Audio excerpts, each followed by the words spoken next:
جاننے والے ڈاکٹر ہیں, وہ کہتے ہیں میں نے سنا تھا کہ نافرمان کی روح بہت مشکل سے نکلتی ہے اور جو نیک لوگ ہوتے ہیں ان کی روح آسانی سے نکلتی ہے. تو میں تو جب گیا یورپ میں تو میں نے بہت سے گوروں کو بڑے آرام سے مرتے ہوئے دیکھا اور بہت سے نیک لوگوں کو بڑی مشکل سے مرتے ہوئے دیکھا. تو یہ کیا ہے؟ تو کہہ رہے ہیں مجھے تو اسلام کے بارے میں اشکالات شروع ہو گئے. میں نے کہا آپ نے جن سے یہ تقریر سنی ہے نا کہ نیک لوگ کی روح آرام سے نکلتی ہے, بروں کی مشکل سے نکلتی ہے, انہوں نے آدھی بات بتائی ہے, پوری نہیں بتائی. میں نے کہا یہ تو صحابہ کے دور میں نے کہا اگر آپ حدیثیں پڑھ لیتے, ایک آیت سے کبھی تھوڑی مسئلہ حل ہوتا ہے. آپ کسی کی ایک بات لے رہے ہیں, دوسرے موقع پہ جو اس نے تشریح کی ہے وہ آپ نہیں لے رہے. میں نے کہا معاذ اللہ, اگر کسی کی کوئی موت کی کسی کو بہت تکلیف ہو رہی ہے, یہ اس معاذ اللہ اس کے برے ہونے کی علامت ہے, تو یہ تو پھر کفر ہے. احادیث میں آتا ہے کہ آپ صلی اللہ علیہ وسلم کو موت کی تکلیف دوسروں سے زیادہ ہوئی ہے. آپ صلی اللہ علیہ وسلم فرمایا اوعکو کما یوعکو رجلان منکم, مجھے بخار میں اتنی تکلیف ہوتی ہے جتنی تم میں سے 2 آدمیوں کو ہوتی ہے. آپ پر جب بیماری آتی تھی نا, آپ کو تکلیف دوسروں سے زیادہ ہوتی تھی. اور امی عائشہ رضی اللہ تعالی عنہا فرماتی ہیں کہ نبی صلی اللہ علیہ وسلم کا سر مبارک میری گود میں تھا جب آپ کی روح نکلی ہے, اور آپ کی جو میں نے موت کی تکلیف دیکھی ہے, جس شدت میں آپ جس تکلیف میں تھے, اس کے بعد مجھے کسی کی موت کی جو آسانی سے کوئی دنیا سے گیا ہو نا, اس کے مرنے پر مجھے کبھی رشک نہیں آیا. رشک کا کیا مطلب کہ بھئی یہ اتنی آسانی سے چلا گیا تو اس کا مطلب یہ زیادہ اچھا تھا, اور معاذ اللہ آپ صلی اللہ علیہ وسلم کے اعمال کم تھے, تو یہ تو ممکن نہیں ہے نا. کہتے ہیں مجھے کبھی کسی پہ رش نہیں آیا کہ آرام سے مر گیا تو بہت نیک ہوگا. ٹھیک ہے نا, بہت مشکل ہے سمجھانا. امی عائشہ فرماتی ہیں کہ یعنی امی عائشہ کی حدیث کا مفہوم بیان کر رہا ہوں کہ نبی صلی اللہ علیہ وسلم کی موت کے وقت جو تکلیف کی حالت تھی, اس کو جب سے میں نے دیکھا ہے, تو امی عائشہ کی بات کا خلاصہ یہ ہے کہ اب اگر میں کسی کو دیکھتی ہوں نا کہ آرام سے روح نکل رہی ہے, یعنی آرام سے مر رہا ہے, دنیا سے جا رہا ہے, تو مجھے اس پہ رش نہیں آتا کہ وہ بہت نیک ہوگا. کیا مطلب؟ اس کا نیک عمل سے تعلق بولتے کیوں نہیں ہے. لیکن ہمارے ہاں سارا مدار کس پر ہے؟ مرنے کے بعد شکل کیسی ہے اس کی؟ آڑا ترشا ہو گیا تو جہنم میں جا رہا ہے, اس کا مطلب. اور اگر مرا ہوا ہے, دانت کھلے میں, ایسا لگ رہا ہے مسکرا رہا ہے, تو سیدھا کہاں جا رہا ہے؟ او بھائی, اگر خدا نخواستہ کوئی لکوے کا مریض تھا, کوئی فالج کا مریض تھا, وہ تو مرے گا تو اس کا تو بیچارے کا ہوگا تھوڑا سا چہرہ بھی ٹیڑھا ہو سکتا ہے, کچھ بھی ہو سکتا ہے, نیک لوگوں کا بھی ہو سکتا ہے. تو مدار کس پر ہے؟ اعمال پر. اور نیک لوگوں کو بعض دفعہ موت کے وقت ڈبل تکلیف دی جاتی ہے. ایک تو اس لیے دی جاتی ہے, یا تو اس لیے کہ کوئی گناہ ان کا باقی رہ گیا ہوتا ہے. اللہ کیا کہتے ہیں بھائی, قبر میں جانے سے پہلے اس کو ہمارے پاس دھلا کے لے کے آؤ, صاف ستھرا ہو کے. اب ہمارے پاس آ رہا ہے تو اب ہم نہیں چاہتے کہ اس کے گناہوں کی گٹھری ہو, اس کو پاک صاف کر کے لے. میں نے بڑے بڑے بزرگ دیکھے جن کو آخری وقت میں بہت مصیبت میں گزری ان کی, یعنی زندگی کے آخری ایام, بیٹیوں کی ٹینشن, کسی بیٹی کو طلاق ہو گئی, وہ گھر آ گئی, کوئی اور مسئلہ ہو گیا, تو بڑی ٹینشن میں آخری وقت. لیکن وہ زبان سے کیا کہتے تھے؟ شکر, کہ یار شاید اللہ تعالیٰ ہمارے گناہوں کو معاف کرنا چاہتا. اولاد کی حدیث میں آتا ہے کہ انسان کو اس کی گھر والی کی طرف سے, اس کی اولاد کی طرف سے, اس کے جسم کی طرف سے تکلیفیں پہنچتی رہتی ہیں اور اس کے گناہ معاف ہوتے رہتے ہیں, حتی لقی اللہ طاہرا مطہرا, جب اللہ کے پاس آتا ہے نیٹ کلین, بالکل گناہوں سے پاک صاف ہو گیا. لیکن یہ تکلیف وہ ہوتی ہے جس میں صبر کی توفیق بھی ملتی ہے, کیونکہ اللہ دے رہا ہے نا تکلیف, اور اللہ سزا کے طور پہ نہیں بلکہ کفارے کے طور پہ, تاکہ ہمارے پاس آئے تو صاف ستھرا ہو گیا. تو اس تکلیف میں پھر صبر کی توفیق, اس لیے علماء کہتے ہیں جس تکلیف میں صبر کی توفیق مل رہی ہے, سمجھ لو یہ رحمت ہے. یہ کیا ہے؟ رحمت. یہ اللہ آپ کو بنانا چاہ رہا ہے کچھ. اب لوگ کہتے ہیں یہ والی تکلیف کیوں, وہ والی کیوں نہیں آئی, یہ تو بہت زیادہ ہو گئی. تو بھائی اللہ سے کوئی نہیں لڑ سکتا, وہ جو دے رہا ہے وہ اس پہ صبر کرو. اسی کو کہتے ہیں تقدیر پر رضا, جو اللہ نے مقدر کیا ہے بس ہم اس پہ کیا ہیں, کوشش کریں گے اللہ سے عافیت مانگیں, اے اللہ ہمیں تکلیفیں نہیں چاہیے, ہم تو ویسے ہی کمزور ہیں, ایسا نہ ہو تکلیف میں اور ہی نافرمانی پہ نہ آ جائیں, ہمیں تو خوشیوں بھری زندگی چاہیے, اور اللہ ان خوشیوں میں شکر کی توفیق دے کے گناہ معاف کر دے, ٹھیک ہے نا. جیسے لوگ حکیم کے پاس جاتے ہیں, حکیم صاحب کے پاس 2 طریقے ہوتے ہیں علاج کے. ایک طریقہ تو یہ کہ بھائی یہ کڑوی گولی ہے, 2-3 کھاؤ گے فٹ فاٹ ہو جاؤ گے, اس میں یہ بھی پرہیز, یہ بھی پرہیز, یہ بھی پرہیز. اور ایک طریقہ ہوتا ہے بھائی دودھ جلیبی کھاؤ, علاج لمبا ہو جائے گا, لیکن وہ دوا میں کیا ہے, دودھ جلیبی. تو آپ کہتے ہو بھائی یہ دودھ جلیبی والا مجھے دے دو, ٹھیک ہے لمبا علاج کروا لوں گا, فائدہ دیر سے ہوگا, لیکن میں یہ کریلے کا جوس نہیں پی سکتا. تو ہم نالائق لوگ ہیں, شکر سے بھی انسان کے ترقی ہوتی ہے, تو اللہ سے یہ مانگنا چاہیے اللہ ہمیں نعمتیں دے, تکلیفوں سے بچا, اور شکر کی توفیق دے تاکہ ہمارے درجات بلند ہو. تو شکر کے بھی تو بڑے فضائل ہیں نا. تو مانگنے تو کیونکہ عبدیت اور غلامی کا تقاضا یہ ہے کہ اللہ سے عافیت مانگی جائے, لیکن اللہ تکلیف دے دے تو اس پہ صبر. تو ہمارے نبی صلی اللہ علیہ وسلم کو ہاں یا تو اس لیے تکلیف ہوتی ہے گناہ معاف, یا اس لیے کہ درجات بلند. اللہ چاہتا ہے کہ بھئی یہ دنیا آزمائش کی جگہ ہے, جب آخرت میں آنا تو اتنا تجھے نوازوں. تو ہمارے نبی صلی اللہ علیہ وسلم جنت میں آخرت میں سب سے اعلیٰ مقام کس کا ہوگا؟ سید الانبیاء محمد صلی اللہ علیہ وسلم کا, حضرت آدم سے بھی زیادہ, نوح علیہ السلام سے بھی زیادہ. تو اللہ نے فرمایا کہ آپ کو پروٹوکول دینے کے لیے آخری جو اب آپ کا آخرت کا سفر ہے نا, اس میں مادی تکلیف آپ کو دوسروں سے زیادہ دی جائے گی. یہی وجہ ہے کہ حضرت فاطمہ رضی اللہ تعالی عنہ آپ کی چہیتی بیٹی, جب انہوں نے آپ صلی اللہ علیہ وسلم کی اس تکلیف کو دیکھا نا, جو موت کے وقت تکلیف تھی اور جو بخار کی شدت تھی, واہ کرب ابتا, فرماتی تھی ہائے میرے والد کا کرب. بہت زیادہ غمزدہ ہو گئی ان کو دیکھ کر کس قدر تکلیف میں ہے. تو آپ صلی اللہ علیہ وسلم نے فرمایا لا کرب علی ابیک بعد الیوم. کیسے تسلی کے جملے. اپنی بیٹی سے فرمایا ہے فاطمہ تیرے باپ پر آج کے بعد کوئی تکلیف, بولو لا کرب علی ابیک بعد الیوم. اس میں بھی آپ صبر کا پہلو تلاش کر رہے ہیں, شکر کا, بس یہ اللہ کی طرف سے آخری ہے. آج کے بعد اے میری بیٹی تیرے باپ پر کوئی تکلیف نہیں. اپنی بیٹی کو بھی تسلی دے رہے ہیں کہ غم ہلکا کر, بس یہ اللہ کی طرف سے آخری ہے, آج کے بعد کوئی تکلیف نہیں ہوگی. تو ہمارے ہاں وہ بیچارہ تکلیف سے جا رہا ہے, تو یار دیکھا آ گیا نا سامنے, لوگ کہنے یہ دیکھا, ہم تو کہتے تھے بندہ ہی 2 نمبر ہے, اب آ گیا نا دیکھو کیسے مر رہا ہے.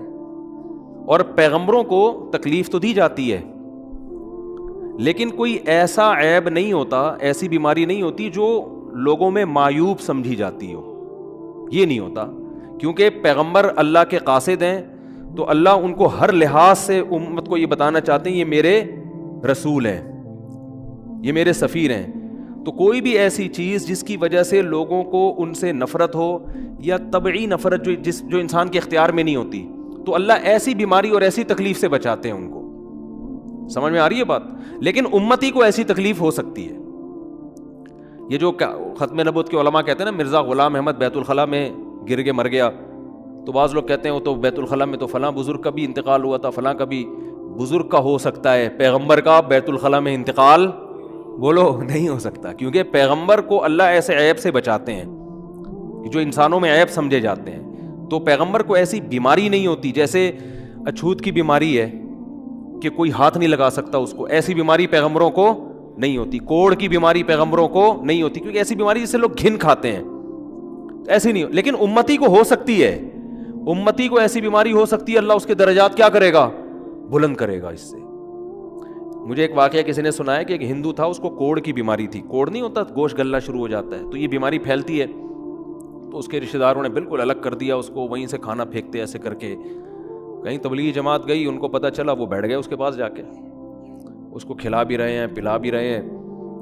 تو وہ بڑا متاثر ہوا, یار سب نے چھوڑ دیا اور مسلمان ہو کے تبلیغ والے تو اکرام کا کوئی موقع الحمدللہ چھوڑتے نہیں ہیں. تو وہ مسلمان ہو گیا اور پھر اس کا انتقال ہو گیا تھوڑے دنوں میں. اب دیکھو اللہ نے جو اس کو کوڑ کی بیماری میں ڈالا, یہ بیماری اس کے لیے رحمت بن گئی کہ نہیں بن گئی؟ تو کفر کی حالت میں کوئی اچھا کام کیا ہوگا اس نے, اس کے بدلے میں اللہ نے اس کو کیا دے دیا؟ کوڑ کی بیماری. اب دنیا کہے گی یار عام کافر جو اچھے کام نہیں کرتے وہ تو فٹ فاٹ گھوم رہے ہیں, اور یہ تھوڑا بہت خیال کرتا تھا, اس کو اللہ نے کیا دے دیا؟ بھائی اس کو دیا اس لیے کہ اللہ کو پتا ہے کہ جی کوڑ میں ہوگا تو تبلیغ والے آئیں گے, اس کی آؤ بھگت کریں گے اور یہ کیا ہو جائے گا, اسلام میں داخل ہو جائے گا. تو اللہ کے کام ہے, یہ اللہ ہی بہتر جانتا ہے. تو بعض دفعہ اللہ تکلیف میں ڈالتے ہیں تاکہ آپ کے گناہ دھل جائیں. تو اس لیے موت کی جو تکلیف ہے نا, اچھا اور عین ممکن ہے کوئی بہت بڑا بدماش ہو, بڑے آرام سے مر جائے وہ, اور مرنے کے بعد ایسی خوبصورت اسکن ہو جائے اس کی, کیونکہ اسکن کی اچھے یا برے ہونے کا تعلق موسم سے ہے, جینے, ٹھیک ہے نا. جس کو برین ہیمریج ہوتا ہے تو چہرہ خراب ہوتا ہے, چاہے وہ نمازی ہو. میں نے ایسے پکے نمازیوں کو جن کی نماز کی حالت میں ڈیتھ ہوئی ہے, ان کو دیکھا موت کے بعد ان کا چہرہ کالا ہو گیا. یہ بری بات نہیں تھی, یہ کالا اس لیے ہو گیا کہ برین ہیمریج ہوا, رگ پھٹی ہے تو بلیڈنگ ہونا, اور ہارٹ اٹیک بھی ہوا پھر ان کو. تو ڈاکٹر کہہ رہے تھے ان کو جلدی دفناؤ کیونکہ یہ بہت جلدی ان کا جسم خراب ہو جائے گا. حالانکہ پھر میں نے خواب میں ان کو جنت میں بھی دیکھا. صحیح ہے نا. تو خام خمانہ لوگوں نے یہ چیزیں بنائی ہوئی. تبھی میت کو چھپانے کا حکم ہے, کیونکہ اکرام کرنا ہے نا, تو چہرہ مرنے کے بعد بگڑنا شروع ہوتا ہے. یہ ہر ایک کا ہوگا, چاہے نیک ہو چاہے برا ہو. تبھی تو حکم ہے کہ اس کو جلدی دفن کرو, کیونکہ اس کی توہین ہے اب لوگوں کے سامنے رکھنا. اور ہمارے یہاں کیا ہو رہا ہے, باقاعدہ مردوں کے ساتھ سیلفیاں چل رہی ہیں, ناک میں روئیاں ٹھوسی ہوئی ہیں اور ویڈیو بن رہی ہے اور زیارت ہو رہی ہے, لائن لگ لگ کے پبلک دیکھ کے جا رہی ہے. کیا جاہلانہ رسم ہے یار, کیا جاہلانہ. میت میں اور دلہن میں فرق ہونا چاہیے. دلہن کی منہ دکھائی ہوتی ہے, وہ محلے پڑوس کی عورتیں آتی ہیں, بھائی دلہن آئی ہے بیوٹی پارلر کر کے دیکھ رہی ہیں, تو مردے اور دلہن میں اتنا تو فرق کرو, مردے کی بھی رونمائی ہو رہی ہے. تو یہ غلط رسم ہے. انتقال ہو گیا فوراً چہرے پہ کپڑا. ہاں جو اس کے بہت قریبی لوگ ہیں, قریبی لوگ ایسا ہوتے ہیں کہ اگر وہ بدبو آ بھی رہی ہو, چہرہ بگڑ بھی جائے, ان کو نفرت نہیں ہوتی. بیٹے کو اپنے باپ سے نفرت نہیں ہوگی, چاہے جیسا بھی ہو, چہرہ جیسا بھی بگڑ جائے. وہ کہے گا یار میرا اس کا رشتہ خوبصورتی کی بیس پہ تھوڑی ہے. لیکن اجنبی لوگ جب اس کو دیکھیں گے تو چہرے کے بارے میں تبصرے بھی کریں گے. اور ایک صاحب کا انتقال ہوا, میں نے کہا جلدی دفناؤ, چہرہ نہ دکھاؤ. تو انہوں نے کہا لوگ کہیں گے یار لگتا ہے کچھ چہرہ بگڑ گیا اس لیے چھپا رہے ہیں. میں نے کہا اب تو اور چھپانا چاہیے, اس لیے کہ جس کا بگڑ جائے اس کو تو چھپائیں گے تو پھر لوگ یقیناً کہیں گے بگڑا ہوا چہرہ ہے. تو اس رسم ہی کو ختم کر دینا چاہیے.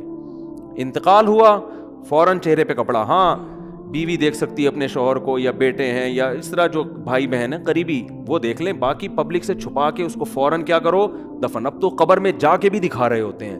یہ اجمیوں کی گندی رسم ہے, بری رسم ہے. گندی کا لفظ میں نے تھوڑا سا زیادہ سخت استعمال کیا, لیکن مجھے اس سے زیادہ ہلکا لگ نہیں رہا کوئی لفظ. عرب میں ایسا نہیں ہوتا. سعودی عرب میں جو ہے نا, عرب لوگ بہت سی چیزوں میں ابھی بھی اسلام کے بہت قریب ہیں, بڑے خاندان. ہم لوگ چونکہ ہندوؤں کے ساتھ زیادہ رہے ہیں نا انڈیا میں, تو بہت سی چیزیں ہم نے وہاں سے کیا لی ہیں جو مذہبی لوگوں میں بھی آئی ہیں. عرب میں یہ سسٹم نہیں ملے گا آپ کو. عرب میں جب تک زندہ ہے احترام, ادب, تمیز. انتقال ہو گیا فوراً سے پہلے دفنایا, قبر پہ تختی بھی نہیں لگاتے. وہ جائز ہے تختی لگانا, لیکن وہ بھی نہیں لگاتے. کہہ رہے ہیں اب اس کو تختیوں کی ضرورت نہیں ہے, اب دعاؤں کی ضرورت ہے. دعائیں ہوتی رہتی ہیں ابا کے لیے, اور صدقات و خیرات کرتے ہیں. تب ایسا صدقے کرتے ہیں عرب کہ آپ کی سوچ ہوگی. ایسی سخاوت ہے عربوں میں, اپنے ابا کے لیے, اپنی اماں کے لیے دعائیں کرتے ہیں. وہ میں نے بتایا نا ایک واقعہ, میں نے بہت پہلے سنایا تھا. جدہ میں کسی کے ہاں ٹھہرا ہوا تھا, سعودی عرب میں, پاکستانی تھے وہ کسی عرب کے ساتھ 30 سال سے ملازمت کر رہے تھے.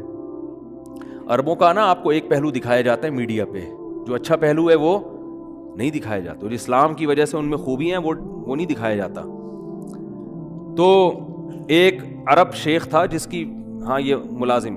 دوسرا عرب کا جو اصل کلچر آپ کو ملے گا گاؤں دیہاتوں میں, شہروں میں تو پتہ نہیں کون کون آگے آباد ہوا ہے, اس میں اچھے بھی ہیں برے بھی ہیں. کہہ رہے ہیں میں نے دیکھا کہ وہ ایک عرب شیخ اپنی فیکٹری سے نکلا, میں تو ایک بھکاری آیا, اس نے اللہ کے نام پہ کچھ مانگا. اس کے پاس پتہ نہیں تنخواہ بانٹنے نکل رہا تھا کیا نکل رہا تھا, اس کے پاس بہت سارے پیسے تھے ریال. تو اس نے اس کو بھکاری کو دے دیے. بھکاری کو جیسے ہی دیے, بھکاری نے, اچھا یہ عرب بھی 80 سال کا بڈھا, تو اس بھکاری نے اس کے عربی کے ماں باپ کو دعائیں دینا شروع کر دی دل سے نا. وہ پاکستانی تھا, ہوا بڑا ڈیڑھ ہوشیار, دعائیں دی. اللہ کرے تمہارے ابا کی مغفرت ہو جائے, اللہ کرے. تو وہ عرب کو اتنا اچھا لگا, اس نے اور دے دیا. پھر وہ شروع ہو گیا, اللہ کرے تمہارے ابا وہ پھر اور دے دی. کہہ رہے ہیں اتنے پیسے اس بھکاری کو دے دیے. میں نے کہا یار یہ تو لاکھوں پتی بن گیا ہے, سارے پیسے ختم ہو گئے اس کے پاس. اور وہ گھنا دعائیں دیتا جا رہا ہے. وہ جو گھنا تھا نا وہ کیا کر رہا ہے, وہ بھی گھنا بن کے طبیعت سے دعائیں دے رہا ہے. وہ رونا بھی آ جاتا ہے پاکستانیوں کو, آپ کو پتا ہے. تو کہہ رہے وہ چلا گیا, پیسے ختم ہو گئے. اس عربی نے کہا اگر یہ میرے پاس اور بھی پیسے ہوتے نا, یہ دعائیں دیتا رہتا, میں پیسے. بعض ایسے جذبات ہو جاتے ہیں نا انسان کے کہ اس کو لگتا ہے کہ شاید یہ دعا قبول ہو رہی ہے. بعض دفعہ ایسی کیفیات آ جاتی ہیں انسان کے اوپر. تو وہ پاکستانی تھے جنہوں نے مجھے واقعہ سنا, کہہ رہے ہیں یار ان کے اندر کوئی ان کے قریب رہے نا تو بعض چیزیں ان میں بڑی خاندانی. عربوں میں ماں باپ کا بہت احترام ہے, بہت. جتنے کسٹمر کے ساتھ بدتمیز ہوتے ہیں نا, باپ اور ماں کے ساتھ اتنے ہی اچھا سلوک کرتے ہیں. ایسا نہیں ہے جیسے زبان چلا دی اور یہ کر دیا. باپ بیٹھا ہوگا سب چپ کر کے آرام سے بیٹھے ہوں گے کہ باپ یہ بول بیٹا رہا ہے. ہمارے یہاں بیٹا باپ لگ, میں تو لوگوں سے پوچھتا ہوں یہ پہلے کیوں, کہ مجھے ایسا لگ رہا ہے آپ کا بچہ آپ سے پہلے پیدا ہو گیا, یعنی وہ باپ بنا ہوا ہوتا ہے. ٹھیک ہے نا, باتیں ایسے کر رہا ہوتا ہے کہ جو بیٹا ہے وہ باپ لگ رہا ہے, جو باپ ہے وہ بیٹا لگ رہا ہے.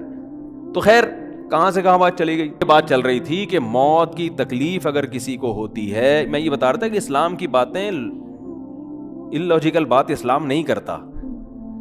ہاں مذہبی لوگ بعض دفعہ ایسی باتیں کر کے لوگوں کو بیوقوف بنا دیتے ہیں. قرآن کی آیتوں کی غلط تفسیر کر لیتے ہیں کہ بھئی وہ اتنی تکلیف سے مرا, اس کا مطلب وہ جہنم میں جائے گا, وہ نیک آرام سے مر گیا. تو یہ قرآن و سنت سے ملتا ہے کہ نیک لوگوں کو موت کی تکلیف بہت دفعہ ہوتی ہے, زیادہ بہت دفعہ نہیں بھی ہوتی. اب یہ نہیں کہ کوئی آرام سے مر گیا تو آپ کہیں سیدھا جہنم میں گیا, اس کو تو تکلیف ہی نہیں ہوئی, یہ بھی ضروری نہیں ہے. ٹھیک ہے, اس کو بولیں یہ اللہ کی رحمت ہے. اچھا گمان رکھنا چاہیے نا کہ بھئی یہ اللہ نے پہلے ہی دھلا دیا اس کو. تو یہ جو موت کی تکلیف جس کو قرآن میں آتا ہے نا کہ برے لوگوں کو موت کی تکلیف ہوتی ہے, وہ روح نکلنے کی ہے. کہ جب عالم برزخ کی طرف روح جاتی ہے اور اس کو برزخ کی چیزیں نظر آنا شروع ہوتی ہیں, تو پھر روح چاہتی نہیں ہے کہ میں جسم سے جدا ہوں, لیکن فرشتے اس کو کھینچ کے نکالتے ہیں. تو یہ عالم برزخ کی چیز ہے, اس کا اس مادی زندگی سے تعلق نہیں ہے. مادی زندگی میں تو کسی کے یہاں گولی مارو گے نا, ٹھا کر کے گئی, نکل گئی, مر گیا. اور کسی کو کیما بنا کے مارو گے تڑپا تڑپا کے, تو تڑپ تڑپ کے مرے گا وہ. مادی زندگی میں کسی کو آگ میں پھینکو گے تو جل کے مرے گا, چاہے نیک آدمی ہو. اور کسی کی گردن اڑاؤ گے تلوار سے تو 1 منٹ میں کیا ہو گیا, ختم. لیکن جو اس کی روح نکل رہی ہے, خدا کے پاس جا رہی ہے, وہ منظر نافرمان کا بہت ہی بھیانک ہوتا ہے. اور نیک آدمی کی روح ایسے پرواز کرتی ہے, وہ اس کی تکلیف ہے. اور اس پہ میں ایک واقعہ بھی سنا چکا ہوں, دوبارہ نہیں سناؤں گا, کہ کیسے دنیا میں بھی اس کے مشاہدات ہوئے ہیں لوگوں کو, کہ کیسے ان کو آخرت کی چیزیں نظر آنا شروع ہو گئی ہیں اور وہ باتیں کر رہے ہیں, باقاعدہ بتا رہے ہیں فروح و ریحان و جنت نعیم. جو قرآن میں آتا ہے نا, فرشتے آتے ہیں اور اس کی روح قبض کرتے ہیں, تو وہ بعض دفعہ اللہ دنیا میں بھی دکھا دیتے ہیں.